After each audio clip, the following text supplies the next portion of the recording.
अलमलपछि हामी फेरि आफ्नो घर फर्केका छौँ।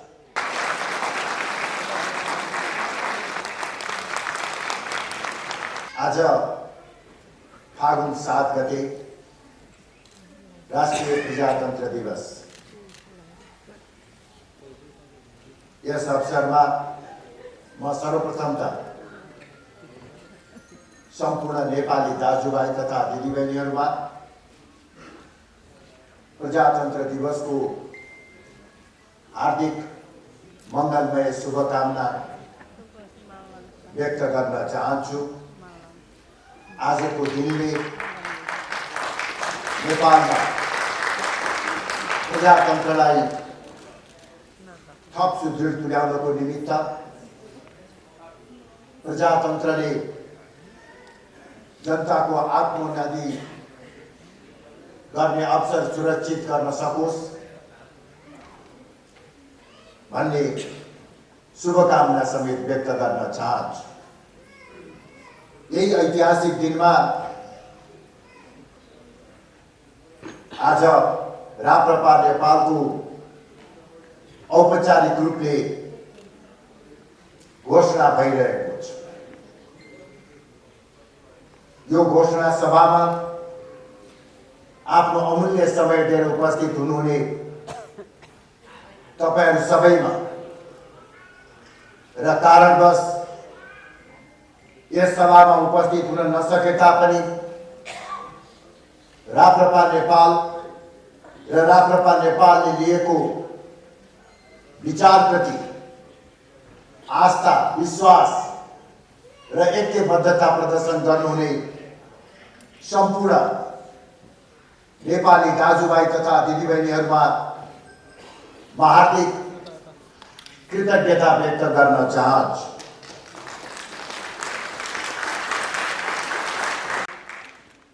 पाँच वर्षको अलमलपछि हामी फेरि आफ्नो घर फर्केका छौँ। राप्रपा नेपाल पुनर्जागृत भएको छ। यो अवसर जुटाइदिनु भएकोमा म राप्रपा नेपालका तत्कालीन अध्यक्ष लाक्पा तामाङलाई र उहाँका सहयोगी सबैलाई विशेष रूपले धन्यवाद दिन चाहन्छु।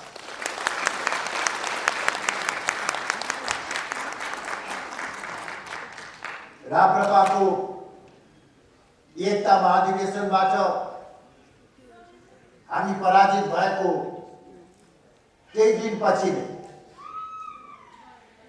त्यति बेलासम्म म पार्टीबाट अलग पनि भएको थिइनँ। लाक्पाजी मलाई भेट्न आउनुभयो र उहाँले बडो भावुक भएर भन्नुभयो, यो दिन आउँछ भन्ने हामीलाई पूर्व अनुमान थियो। तपाईं जुन बाटोबाट 2073 सालपछि हिँड्न थाल्नुभयो, जुन समूह र व्यक्तिहरूसँग संगत गरेर अगाडि बढ्न खोज्नुभयो, त्यसले एक दिन अन्ततः तपाईलाई नै पाखा लगाउनेछ भन्ने हामीले अनुमान गरेर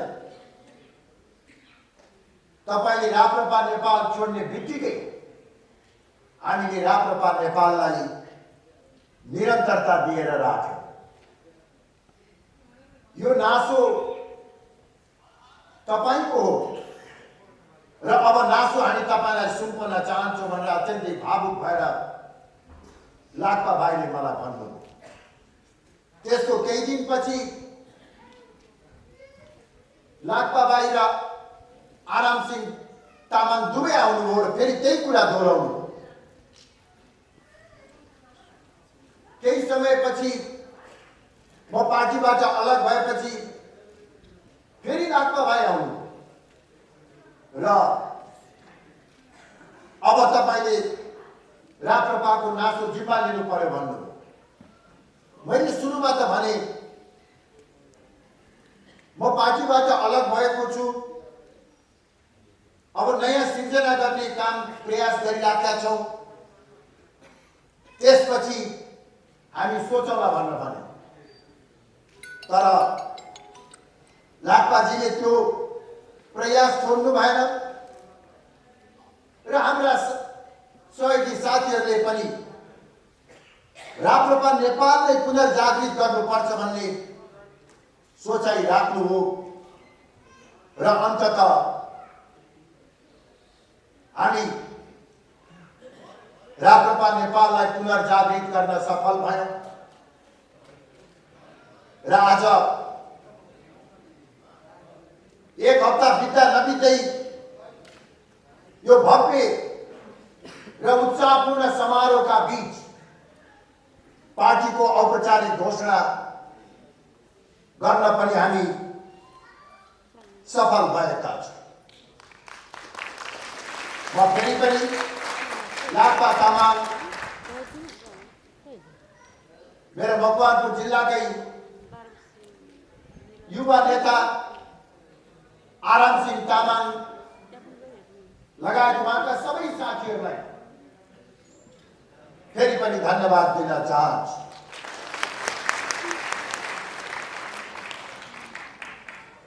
अहिले यो मञ्चबाट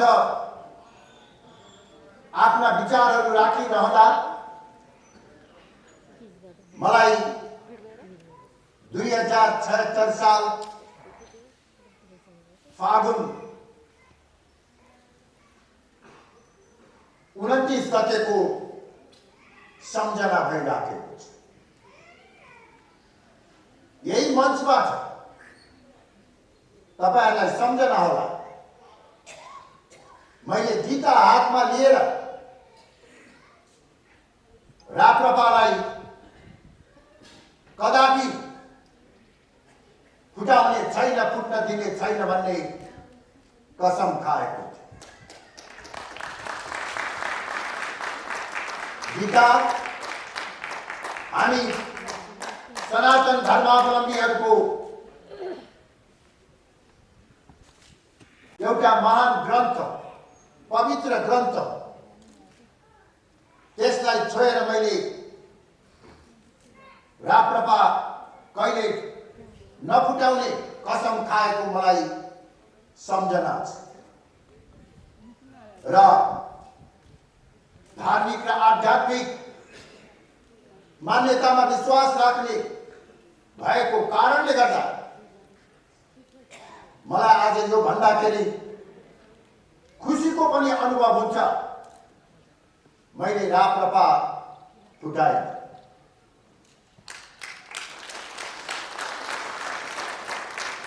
मैले चाहेको भए अहिले पनि राप्रपामा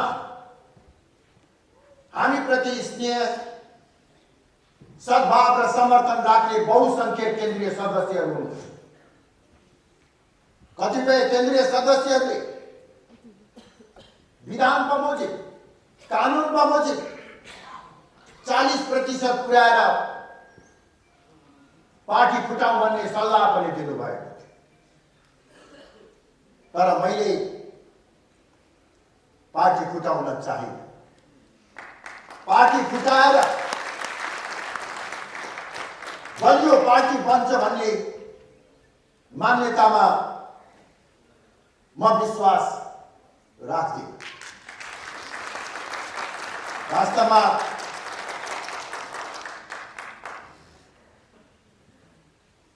राप्रपाको एकता महाधिवेशनमा अध्यक्ष पदमा हामी हार्यौं।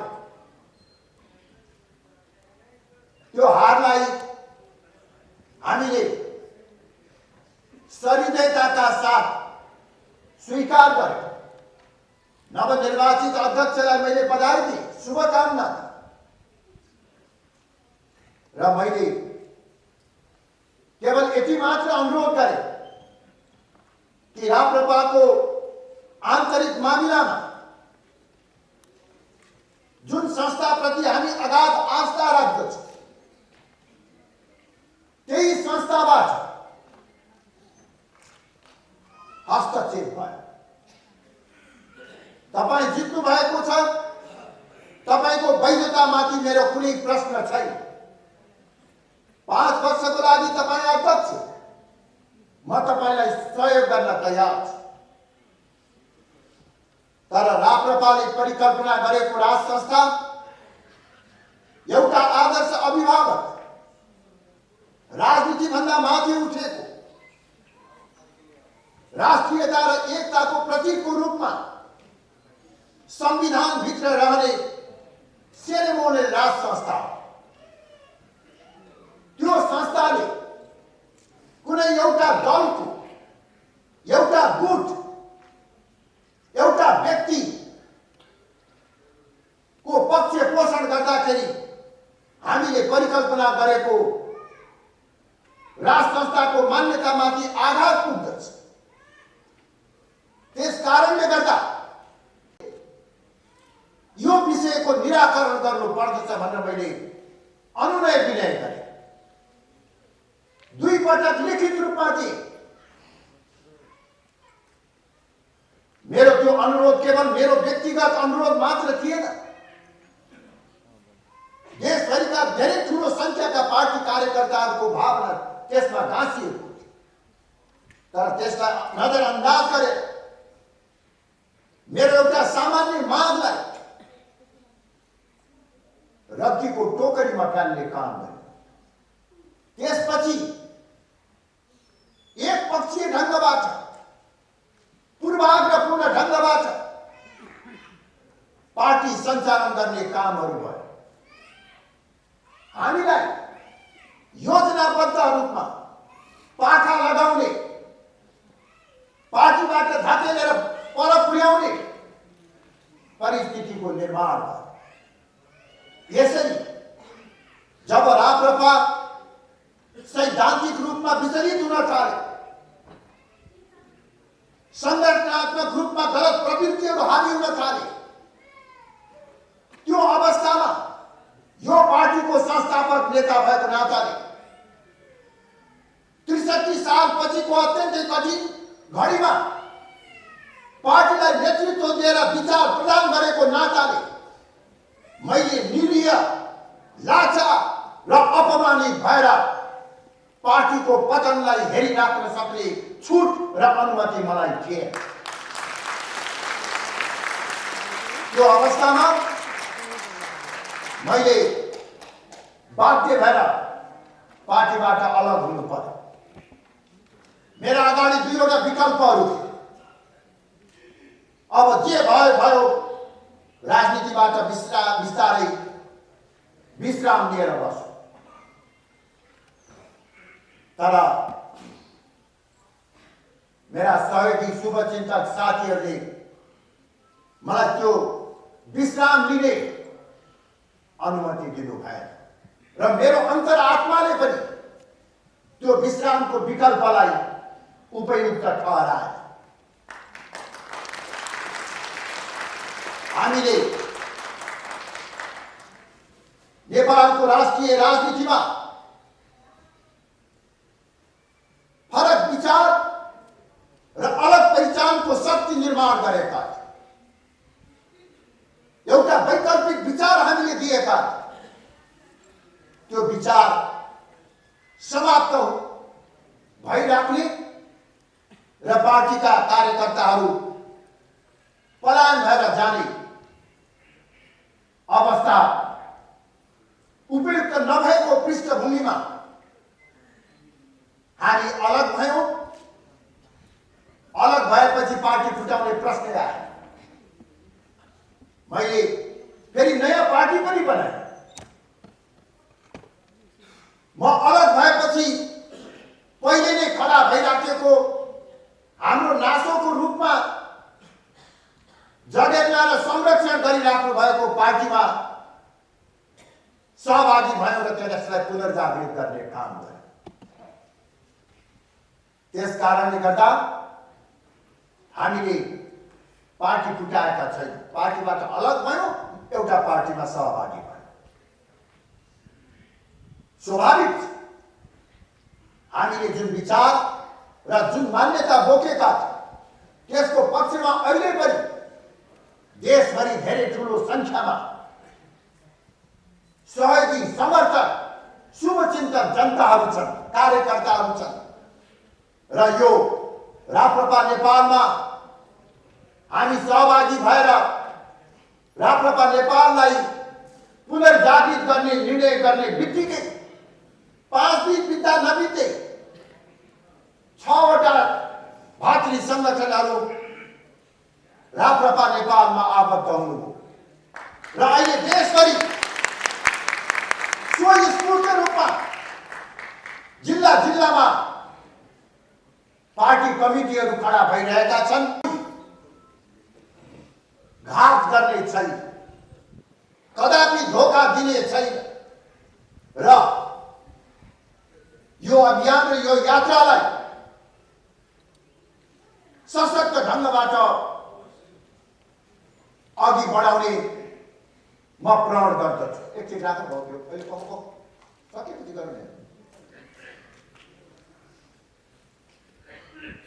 म तपाईहरू कसैलाई पनि भोलिका दिनमा धोका दिने छैन भन्ने प्रतिबद्धता व्यक्त गर्न चाहन्छु र केही समयपछि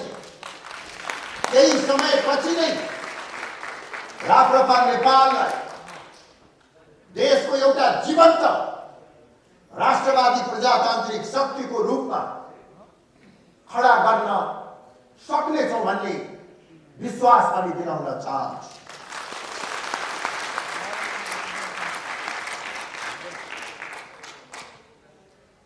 महाभारतमा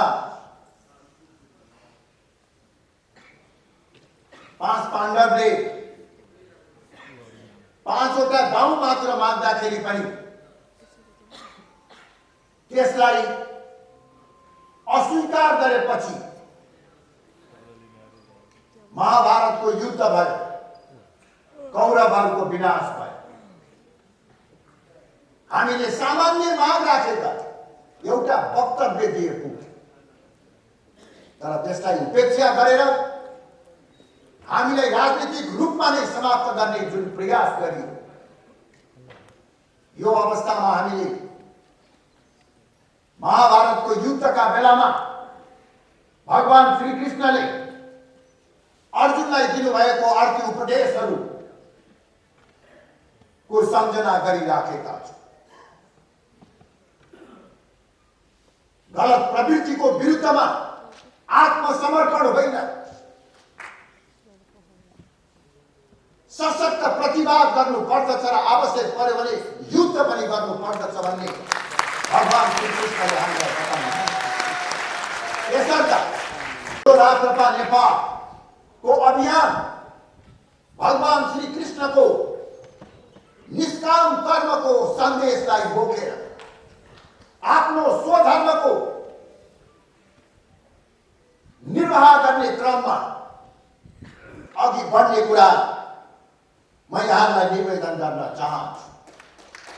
राप्रपा नेपालको यो नयाँ अभियान र यात्रा सुरु गर्दा हाम्रा कोही शत्रु छैन। हिजो हामीसँगै काम गरेका राप्रपा र राप्रपाका साथीहरूसँग पनि हाम्रो कुनै वैमनस्यता र वैरभाव अब छैन। कसैप्रति हामी रिस राग राख्दै सकारात्मक सोचका साथ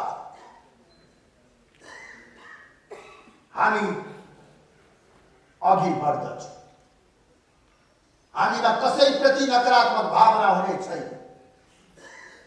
यो पार्टी अन्य कुनै पार्टीको विरुद्धमा खुलेको पार्टी होइन। यो पार्टी नेपालको राष्ट्रियतालाई बलियो बनाउने, सनातन धर्म संस्कृति परम्पराको संरक्षण गर्दै नेपाललाई हिन्दू राष्ट्र बनाउने, उदार अर्थतन्त्र र सुशासनको माध्यमबाट आर्थिक समृद्धिको लक्ष्य हासिल गर्ने उद्देश्यका साथ खडा भएको छ।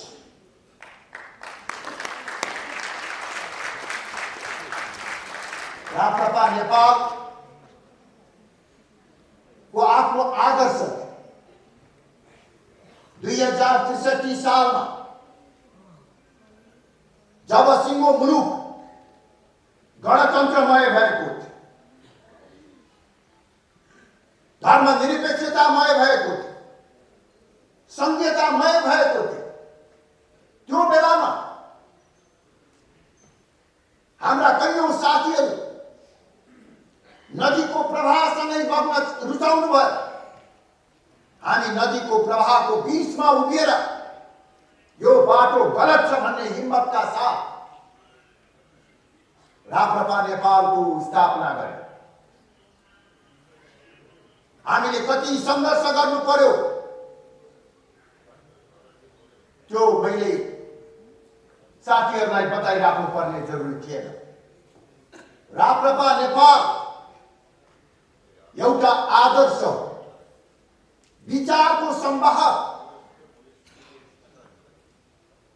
नेपालको राष्ट्रिय राजनीतिमा अलग पहिचान र फरक विचार अनि वैकल्पिक मार्गचित्र बोकेको राष्ट्रवादी प्रजातान्त्रिक शक्ति हो। यो आदर्शलाई कायम राख्दै हामीले अघि बढ्न खोजेका छौँ।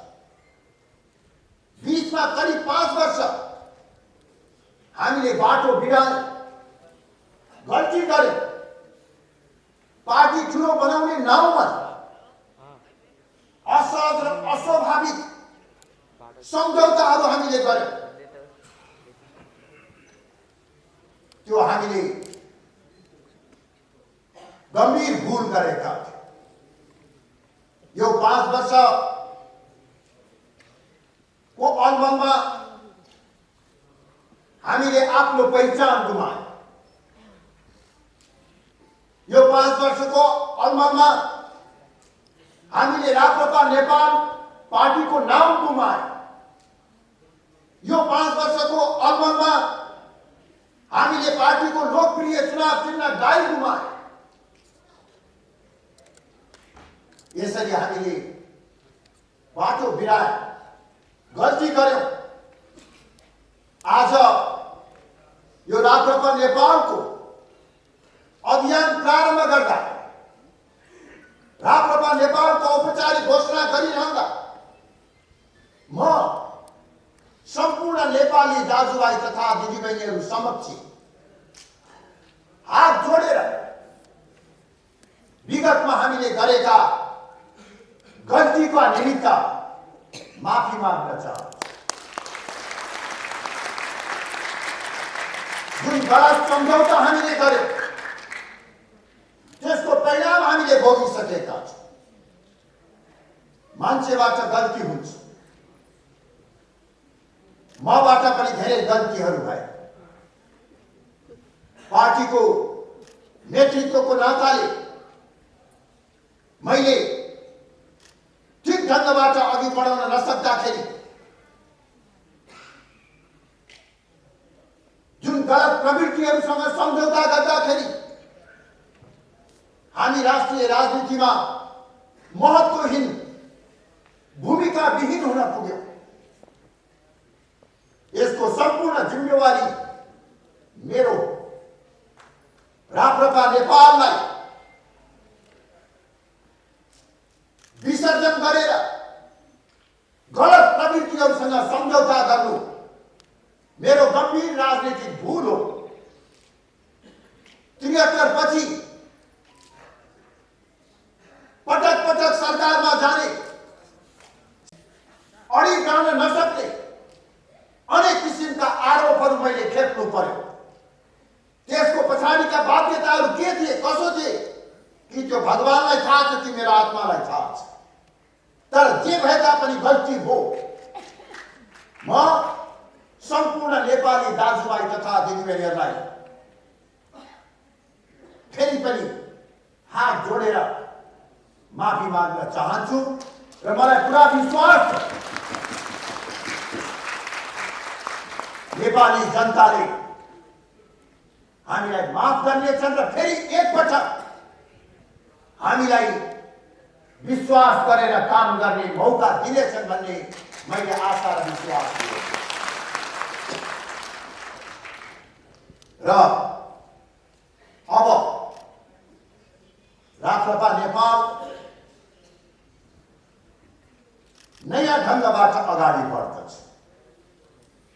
हाम्रो पृष्ठभूमि केही पुरानो भए तापनि अहिलेको समय, काल र परिस्थितिलाई दृष्टिगत गर्दै अब हामी नयाँ ढङ्गबाट, नयाँ सोच र प्राथमिकताका साथ अघि बढ्दछौँ।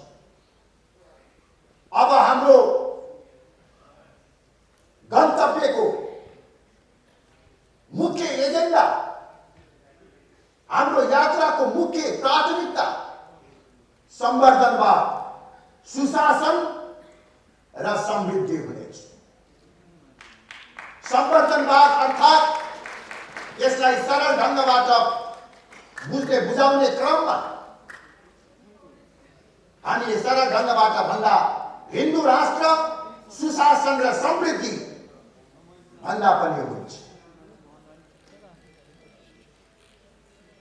हामीले संवर्धनवाद, सुशासन र समृद्धिलाई प्राथमिकताका साथ अगाडि बढाउने केवल हाम्रो रहर र सोच होइन, यो मुलुकको परिस्थिति जन्य बाध्यता र आवश्यकता, यही मान्यताले नै नेपाललाई बचाउँछ र नेपाललाई बनाउँछ। नेपाललाई बचाउने र बनाउने दर्शन भनेकै संवर्धनवाद। आज फागुन 7 गते 2007 सालमा राजा र जनताको साझा प्रयासबाट 104 वर्षीय जानीय राणा शासनको अन्त भएर प्रजातन्त्र प्रादुर्भाव भयो। प्रजातन्त्रको पहिलो बिहानी देखेको 72 वर्ष पुग्यो, तर अहिलेसम्म नेपालमा स्थायी व्यवस्था र स्थायी संविधान कायम हुन सकेको छैन। करिब आधा दर्जन संविधान हामीले प्रयोग गरिसक्यौं र विभिन्न किसिमका राजनीतिक प्रणालीहरूलाई हामीले भोगेका छौं। आज 7 गते 72औं प्रजातन्त्र दिवस मनाइरहँदाखेरि सम्पूर्ण नेपालीहरूले, राजनीतिक दलहरूले, नागरिक समाज र बुद्धिजीवीहरूले, आम संचार माध्यमहरूले प्रश्न गर्नु पर्दछ आफैसँग, किन यो प्रजातन्त्र टिकाउ हुन सकेन? किन हामीले स्थायी व्यवस्था र संविधान निर्माण गर्न सकेनौं? यो प्रश्नको जवाब आज नेपालीले खोज्नुपर्ने आवश्यकता छ। यसका बारेमा म धेरै लामो व्याख्या विश्लेषण गर्न चाहन्छु। प्रजातन्त्र स्थिर नहुनुमा, प्रजातन्त्रले जनताको जीवन स्तरमा परिवर्तन ल्याउन नसक्नुमा विभिन्न कारणहरू छन्। त्यसमध्ये मुख्य 3वटा कारणहरू छन्। पहिलो कारण 7 सालदेखि 63 सालसम्म भएका सबै क्रान्ति भन्नुहोस् या आन्दोलनमा विदेशीको हात रहेको छ। 7 साल, 47 साल, 63 साल हरेक राजनीतिक परिवर्तनमा बाह्य शक्तिको दबाव र प्रभाव रहेको कारणले गर्दा परिवर्तनपछि प्रजातन्त्र दिगो हुन सके। दोस्रो कारण वैचारिक त्रुटि छ। 7 सालदेखि अहिलेसम्म नेपालमा जति पनि प्रमुख राजनीतिक दलहरू भए प्रमुख राजनीतिक दलहरू, चाहे कांग्रेस भन्नुहोस् चाहे कम्युनिस्ट भन्नुहोस्, उनीहरूको शिक्षा दीक्षा प्रशिक्षण विदेशी भूमिमा भयो। त्यही विदेशी भूमिमा जे उनीहरूले सिकेका थिए, जुन विचार बुझेका थिए, त्यही विचार दर्शन र प्रणालीलाई नेपालमा ल्याउने प्रयास गरे।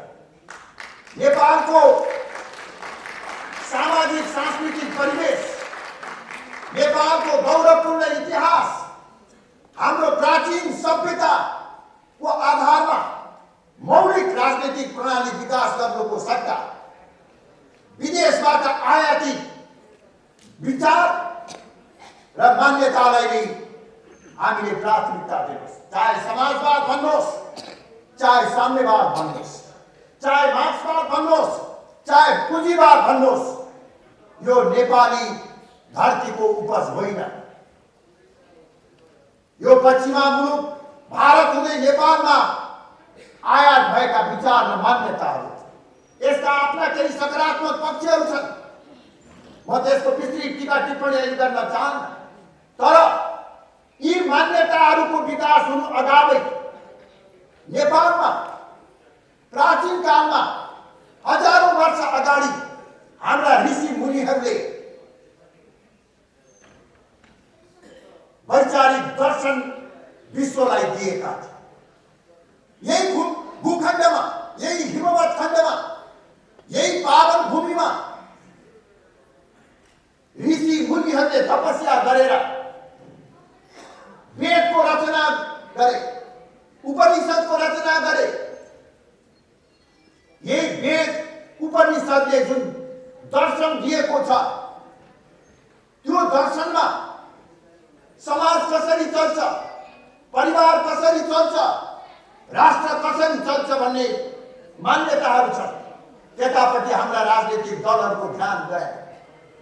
विदेशीले पढाइदिएका, विदेशीले सिकाइदिएका कुराहरूलाई नै हामीले आदर्शको रूपमा लिएर गयौँ।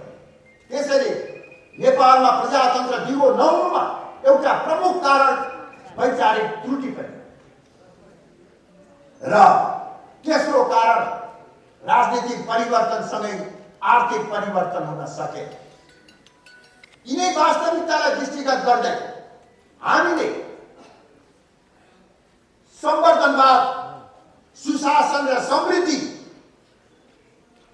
प्रमुख भूमिका दिएका। संवर्धनवाद भनेको नेपालको सन्दर्भमा राष्ट्रवाद, संवर्धनवाद भनेकै राष्ट्रवाद। संवर्धनवादको मूल तत्व राष्ट्रियता हो। यसैगरी संवर्धनवादले वैदिक सनातन मूल्य र मान्यतालाई आत्मसात गर्दछ।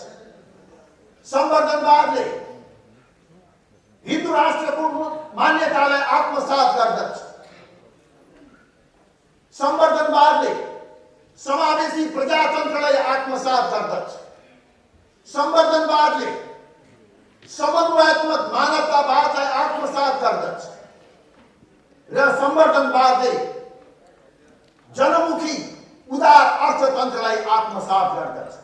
त्यसैले जब हामीले संवर्धनवाद भनेर आफ्नो मूल नाराको रूपमा लिएका छौं, यो संवर्धनवाद भनेकै राष्ट्रवाद हो, सुशासन र संस्कृतिको आधार हो भन्ने कुरा हामी सबैले बुझ्नु पर्दछ।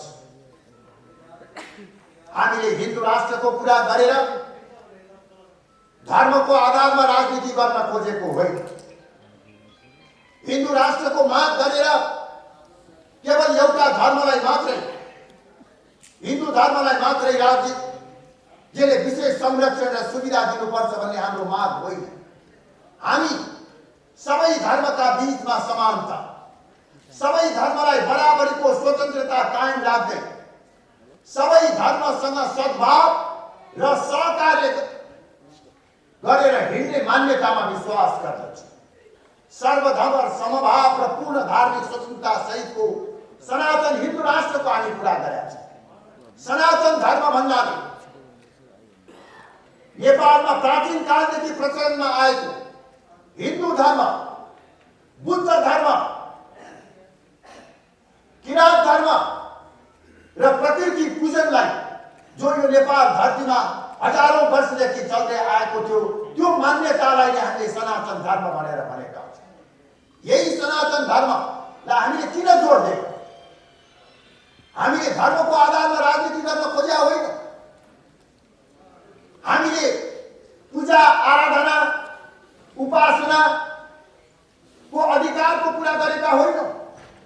वास्तवमा हिन्दू राष्ट्र एउटा दर्शन हो, एउटा मान्यता हो। यो हामी पार्टीका सबै कार्यकर्ताहरूले पनि बुझ्नु पर्दछ र आम जनतालाई पनि बुझाउनु पर्दछ। हामीले संविधानमा केवल 2 शब्द हिन्दू राष्ट्र लेखाउन खोजेको मात्र होइन। हिन्दू राष्ट्रको कुरा गरेर पूजा आराधनाको कुरा गरेको होइन। सनातन धर्म वा सनातन हिन्दू राष्ट्र नेपालको पहिचान हो। मैले अघि नै भने हजारौं वर्षदेखि यो नेपाल धरतीमा रहेको हिन्दू, बुद्धिस्ट, किराँत र प्रकृति पूजकहरूको सहकार्यबाट एउटा मौलिक संस्कृति बनेको छ। त्यो मौलिक संस्कृतिको जगमा नेपालीको पहिचान बनेको छ। त्यसकारण जब हामीले हिन्दू राष्ट्रको कुरा गर्छौं, त्यो पहिचान रक्षाको कुरा हो, केवल पूजा आराधना गर्ने अधिकारको कुरा होइन। यसै गरी सनातन धर्म भन्नुहोस् वा हिन्दू राष्ट्र भन्नुहोस्, हाम्रो एकताको आधार पनि। हामी नेपाली चाहे पहाडमा बसौँ, चाहे मधेसमा बसौँ, चाहे धोती लगाउँ, चाहे टोपी लगाउँ, चाहे मैथिली भाषा बोलौँ, चाहे तामाङ भाषा बोलौँ, नेवार भाषा बोलौँ, हामी सबैको साझा भगवान, साझा संस्कृति। हामी को हिन्दू को बुद्धिस्ट आपसमा हातेमालो गरेर भगवान पशुपतिनाथको दर्शन गर्न जान्छौँ, हलेसी महादेवमा जान्छौँ, लुम्बिनीमा भगवान बुद्धको पूजा आराधना गर्न जान्छौँ। यो हाम्रो मौलिक संस्कृति, यो हाम्रो एकताको आधार पनि। हामी नेपालीलाई एकतामा गाँस्ने आधार के? हाम्रो राष्ट्रिय गान तपाईहरुले पटक पटक सुन्नु भएको छ। आज पनि हामीले सुरुमै कार्यक्रमको सुरुमा राष्ट्रिय गानबाट सुरु गर्यौं। त्यो राष्ट्रिय गानको पहिलो पंक्तिमा कति राम्रो लेखिएको छ, सयौं थुङ्गा फूलका एउटै माला हामी नेपाली। सयौं थुङ्गा फूलका एउटै माला हामी नेपाली। त्यो सयौं थुङ्गा फूललाई एक ठाउँमा राख्दैन माला बन्छ? भन्दैन। माला बन्नलाई के चाहिन्छ? धागो चाहिन्छ। त्यो धागो के हो नेपालमा? त्यो सयौं थुङ्गा फूललाई एउटै मालामा उन्ने धागो के हो? त्यो धागो यही सनातन धर्म हो, जसले हामीलाई नेपालीलाई एकताको सूत्रमा बाँधेको छ। त्यसकारण जब हामी हिन्दू राष्ट्रको कुरा गर्छौं, आफ्नो एकताको रक्षाको कुरा गर्छौं, पहिचानको कुरा गर्छौं। आज संसारको जुनसुकै कुनामा गए पनि हामीलाई नेपाली भनेर किन चिनिन्छ? नेपालमा जन्मेको आधारमा मात्र नेपाली हुने होइन। हाम्रो संस्कृति र हाम्रो धर्म संस्कारले हामीलाई नेपाली भन्ने चिनाएको छ। यसै गरी हाम्रो समाज, हाम्रो परिवार र हाम्रो राष्ट्र कसरी चलेको छ? तपाईको परिवार कसरी चलेको छ? कुन कानुनले चलेको छ? हामी बिहान बेलुका आफ्नो माता पितालाई आदर गर्दछौँ। त्यो आदर गर्न हामीलाई कसले, कुन कानुनले सिकाएको छ? आमा बाबु र छोराछोरीहरूको बीचको सम्बन्ध छ। त्यो सम्बन्धको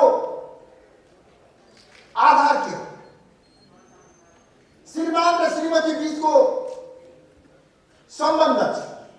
त्यो सम्बन्धको आधार के हो? यो सबै आधार त्यही सनातन धर्म र संस्कृति हो। पछिल्ला मुलुकहरूको इस्लामिक देशहरूमा आफ्नै किसिमका सम्बन्धका आधारहरू छन्। समाज, परिवार र राष्ट्र चलाउने आफ्ना आधारभूत मान्यताहरू छन् र आज पश्चिमा मुलुकहरू क्रिस्चियन भ्यालुजमा हाम्रो समाज र राष्ट्र चलेको छ भन्दा गौरव गर्दछ। तर हामी हाम्रो समाज र परिवार सनातन धर्म र संस्कृतिको आधारमा चलेको छ भन्दा हीनता बोध गर्छ। त्यस कारणले हामीले हिन्दू राष्ट्रको कुरा गरेर प्रत्येक नेपालीलाई हामी हिन्दू हौं, हामी बुद्धिस्ट हौं, हामी किराँती हौं भन्दा गर्व गर्ने सक्ने अवस्था सिर्जना गर्न खोजेको। हरेक हामीले यो धर्मनिरपेक्षताले हाम्रो यो संस्कृति र मान्यतालाई अतिक्रमण गरिराखेको छ। त्यसको रक्षा हामीले गर्न खोजिराखेका छौँ। यही कारणले हामीले हिन्दू राष्ट्रको कुरा गरेको। यो धार्मिक कुरा होइन, यो हाम्रा पहिचान, एकता र राज्य समाज सञ्चालनका आधार हो। मैले आज अलिकति राज संस्थाको बारेमा पनि केही चर्चा गर्नुपर्ने हुन्छ। कतिपयमा कौतूहलता हो। अब राप्रपा नेपालले राज संस्थाका बारेमा कस्तो धारणा राख्दछ? हामी राज संस्थालाई सम्मान गर्दछौँ। नेपाल राष्ट्रको एकीकरणमा श्री 5 बडा महाराजा धिराज पृथ्वीनारायण शाह, प्रजातन्त्रको स्थापनामा श्री 5 त्रिभुवन, नेपालको आधुनिकीकरण र राष्ट्रियताको संवर्धनमा श्री 5 महेन्द्र र नेपालको पूर्वाधार विकासमा श्री 5 वीरेन्द्रले पुर्याएको योगदानको हामी उच्च मूल्याङ्कन र प्रशंसा गर्दछौँ। नेपालको भू राजनीतिक अवस्था, धार्मिक, सामाजिक, सांस्कृतिक परिवेशमा राजनीति भन्दा माथि उठेको सेरेमोनियल संवैधानिक राज संस्था उपयुक्त। तर विगत केही वर्ष यताका पटक पटकका घटनाक्रमले राज संस्था संविधानको परिधिभित्र राष्ट्रियता र एकताको प्रतीकको रूपमा रहन सक्ने बारे गम्भीर प्रश्न र आशंका खडा भएको छ।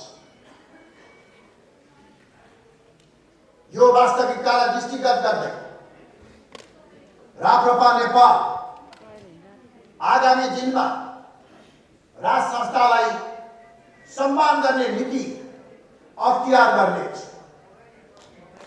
अब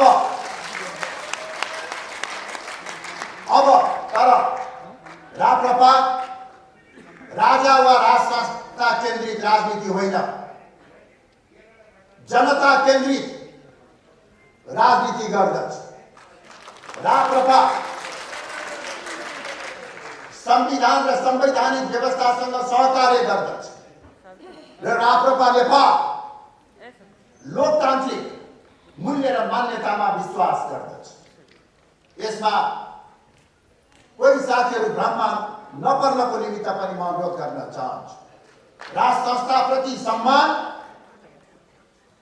जनतामा आधारित राजनीति र लोकतान्त्रिक प्रणाली अबको हाम्रो बाटो हुनेछ भन्ने कुरा म यहाँलाई निवेदन गर्न चाहन्छु।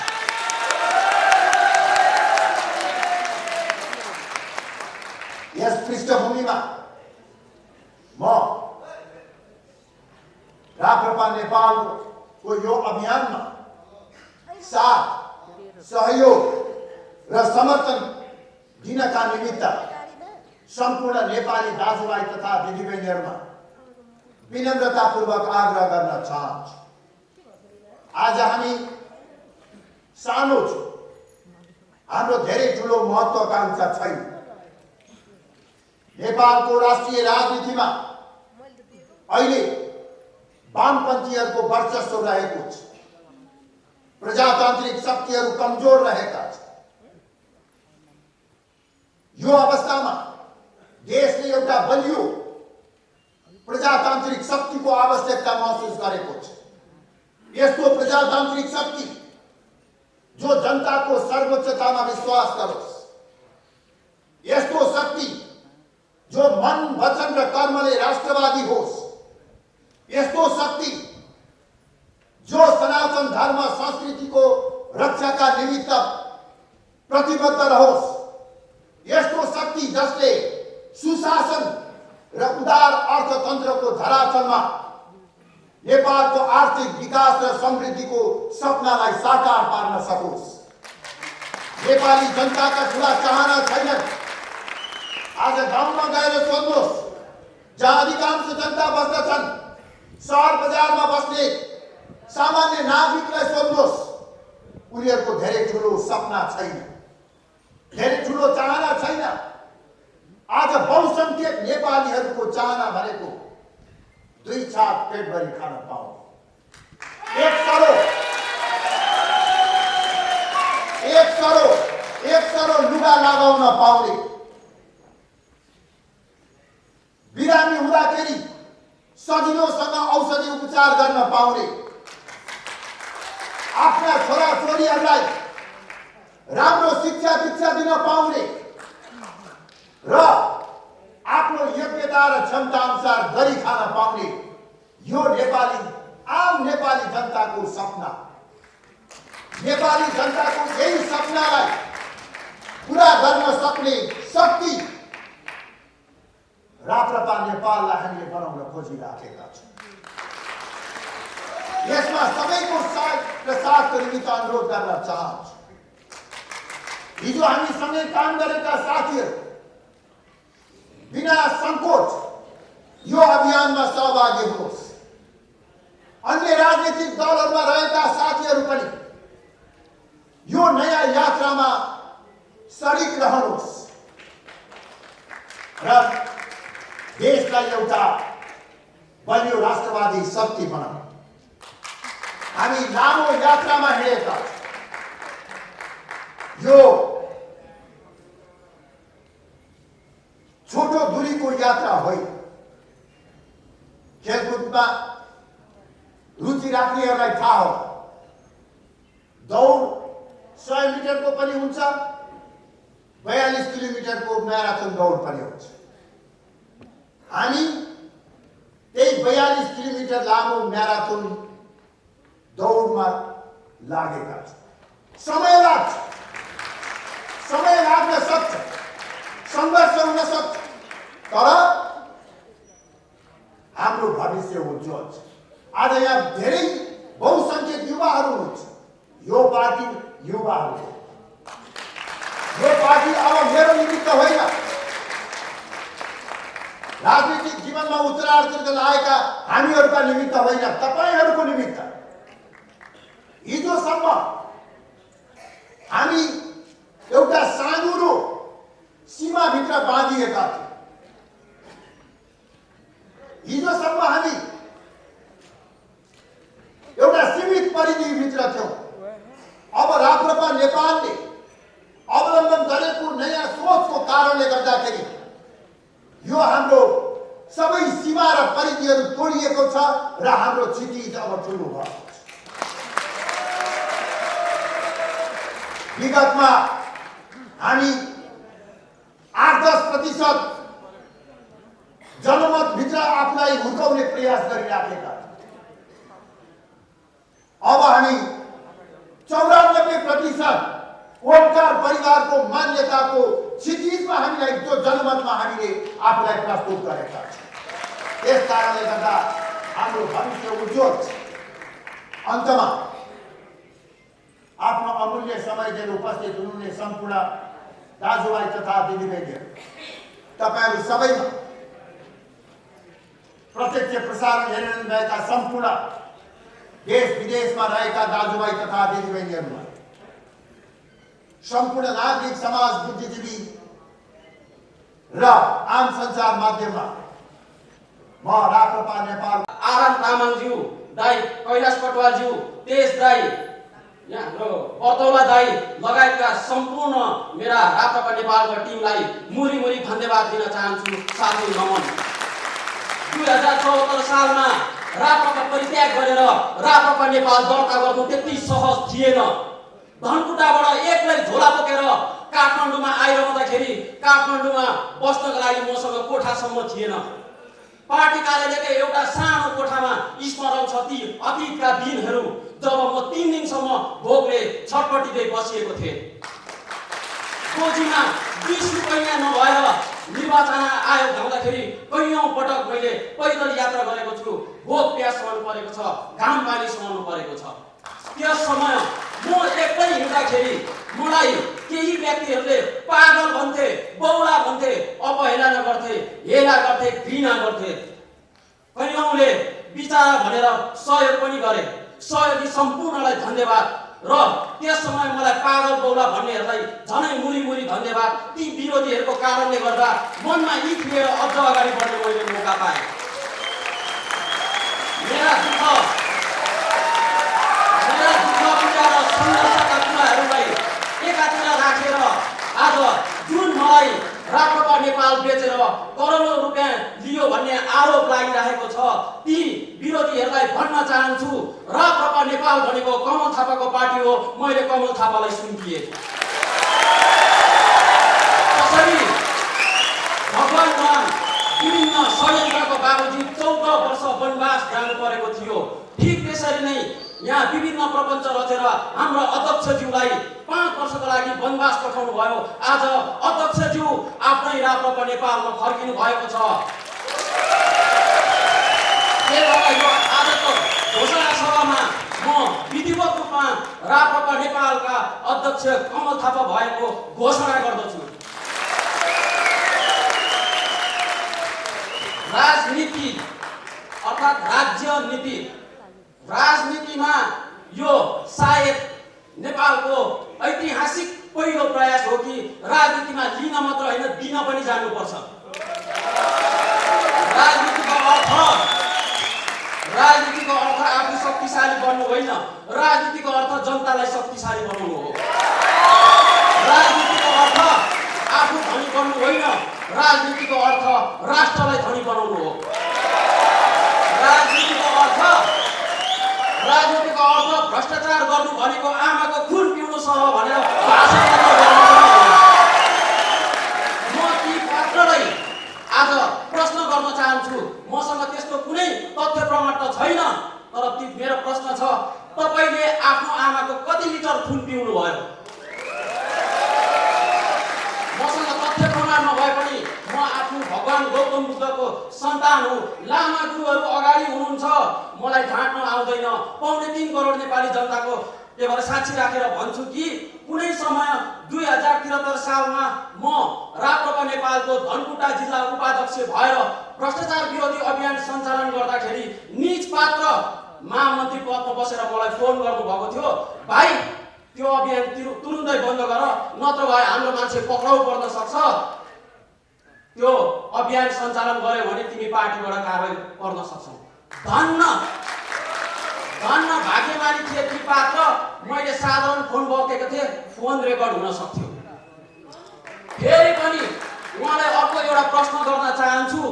भ्रष्टाचारको खरो विरोध गर्ने तपाईँ अहिलेसम्म कतिजना भ्रष्टाचारीले अदालतको कठघरामा उभ्याउनु भएको छ?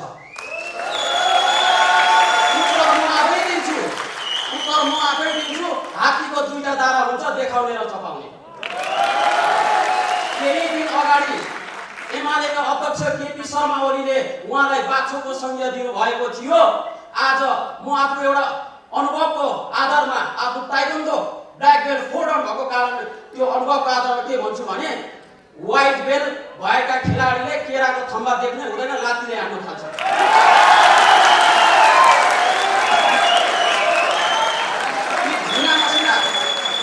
अब यी साना कुरा गरेर राप्रपा नेपाललाई कुनै फाइदा छैन।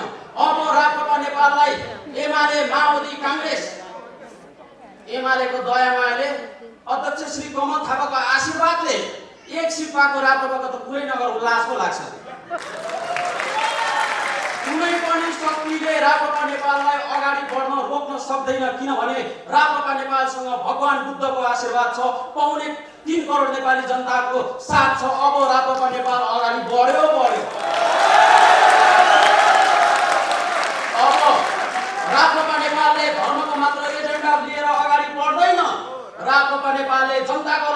राष्ट्रको लागि एक घर एक गाई अनि निःशुल्क शिक्षा र स्वास्थ्य, महिलाहरूको लागि यातायात र भत्ताको व्यवस्था, एक घर एक रोजगारीको नारा लिएर जनतामा जान्छ।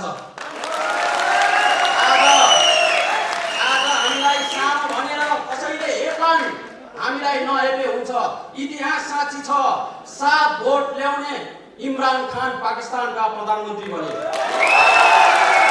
सडकमा चिया बेच्ने मोदी भारतका प्रधानमन्त्री बने। 27 वर्ष जेल बस्ने नेल्सन मण्डेला दक्षिण अफ्रिकाका राष्ट्रपति बने। अन्ततः if you want to test a man character and ability, give him a power.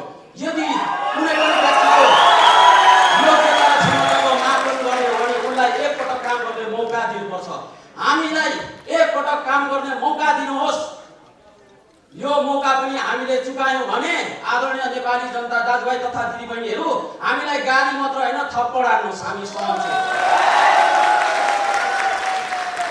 अब अलिकति समयको पाबन्दीलाई मध्यनजर गर्दै एउटा मेरो व्यक्तिगत कुरा पनि भन्न चाहे। यो संयोग हुन सक्छ, म पटक पटक हरेक कुरामा असफलता झेलेको मान्छे। 2 पटक ब्रिटिस लाउले फेल भए, 2 पटक स्टुडेन्ट भिसा लागेन, रिजेक्ट भयो, व्यापारमा असफल, ठेकापट्टामा असफल, खेतीपातीमा असफलै असफल। अन्ततः मैले राजनीतिक यात्रा तय गरेँ। राजनीतिक यात्रा तय गर्ने क्रममा म धनकुटाबाट काठमाडौँ पार्टी दर्ता गर्नु आउँदाखेरि त्यतिखेर मेरो आमाले भन्नुभयो, त असफल हुनुको कारण तेरो सङ्घर्ष, तेरो मेहनतको कारणले हैन, तैले बाउ आमाको आशीर्वाद नलिएर त असफल भएको। आमाले भन्नुभयो, आइज मेरो खुट्टा ढोक, तेरो बुवाको खुट्टा ढोक, तँ सफल हुनेछस्। मैले त्यसै गरेँ। मेरो आमाले मलाई त्यतिखेर याद छ, मेरो आमाले 1500 रुपियाँ दिएर काठमाडौँ पठाउनु भयो, भन्नुभयो जा छोरा सफल भएर आइज। आज फेरि एउटा सम्झौ। त्यसको केही दिन पछाडि मेरी आमा मेरी बहिनीलाई विदेशको लागि बिदाई गर्नको निमित्त काठमाडौँ आउनुभयो। त्यसको केही दिन पछाडि आमा, बहिनी, म लगायत केही साथीहरू मिलेर निर्वाचन आयोग गयौँ दल दर्ता गर्नु। आज ठिक 3 वर्ष पछाडि यो पार्टी, यो नासो अध्यक्षज्यूलाई नै सुम्पिरहँदाखेरि संयोगवश मेरो बहिनी फेरि विदेशबाट आउनुभयो अनि आमा बहिनीलाई रिसिभ गर्नको लागि काठमाडौँ आउनुभएको छ। मेरो आमा यही भिडभित्र हुनुहुन्छ। म आज आमालाई भन्न चाहन्छु, आमा अगाडि आउनुहोस्, मलाई आशीर्वाद दिनुहोस्।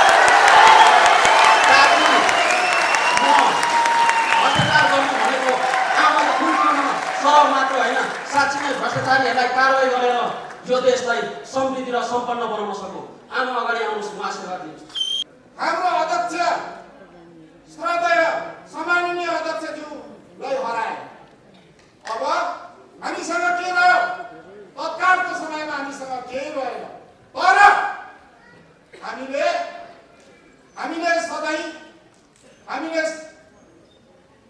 यो राष्ट्रको भीमसेन थापापछिको कमल थापा कसैले हराएर हराउन सक्दैन। अब हामी दरबारभन्दा, निर्मल निवासभन्दा अलिक टाढा गएका छौँ। हामी बाध्यता भएका छौँ, हामीलाई बाध्य बनाइएको छ। अब हाम्रो आजदेखिको राप्रपा नेपाल, हाम्रो विचारहरू, एजेन्डाहरू फरक भएर जानेछ। यो कुरा मैले भन्ने कुरा रहेन। म जनजातिको तर्फबाट अथवा प्रदेश नम्बर 1 को तर्फबाट यहाँलाई के निवेदन गर्छु भने, कुनै पनि नेता, कुनै पनि व्यक्ति, कुनै पनि आदर्श पुरुष, कुनै पनि नेतृत्व गर्छु भन्ने मान्छे मेरो पछाडि को छ भनेर हेर्दैन। सही बाटो, सही दर्शन लिएर अगाडि बढ्छ। यो कुरामा म पनि मेरो जिल्लामा कसैलाई सोध्न भ्याएको छुइनँ। मैले 5 जिल्लामा मैले कसैलाई सोध्न भ्याएको छुइनँ। तर म यो राप्रपा नेपालको नेता बन्नलाई अथवा केन्द्रीय सदस्य बन्ने र राप्रपा नेपालको जग बसाउने र राप्रपा नेपालको नेतृत्वमा देशभरिको साथीहरूलाई आकर्षण गर्ने र त्यसपछि जिल्लाका साथीहरूलाई बुझाउन जाने कुरामा म वृद्ध भएर यहाँ उभिएको छु। यहाँलाई म धेरै निवेदन गरेर म यहाँलाई समय छैन, म बिदा लिन चाहे। यहाँलाई म नेताजीहरू, यहाँ कति नेताजीहरू हुनुहुन्छ, तपाईँहरूलाई म एउटै मात्रै निवेदन गर्छु, हामी नेता हो भने र नेतृत्व गर्ने हो भने पहिले हाम्रो राष्ट्र नीति, पहिले हाम्रो राष्ट्रको केन्द्रीय नीति निर्देशन र राप्रपा नेपाललाई सही मार्गदर्शनमा लानलाई के हो भन्ने कुरा हामीले थाहा हुनु पर्यो। अनि साथीभाइहरूलाई गाउँमा जिल्लामा बुझाउनु पर्यो र साथीहरूले अहिले नै तपाईँहरूले डिसिजन गर्नुहोस्। समयमा कुनै मान्छेले समय चिन्न सकेन भने त्यसको अर्थ होइन बाटोमा सर्प भागिसकेपछि बाटोमा लट्ठी बजारेर काम छैन। तपाईँ हामीले यो पार्टीलाई 77 जिल्लामा हामीले जुरुक्कै उचाल्नको लागि के नीति निर्देशन आउँछ, अब अध्यक्षज्यू कमल थापाज्यूबाट सबै कुराहरू प्रश्न हुनेछ भन्दा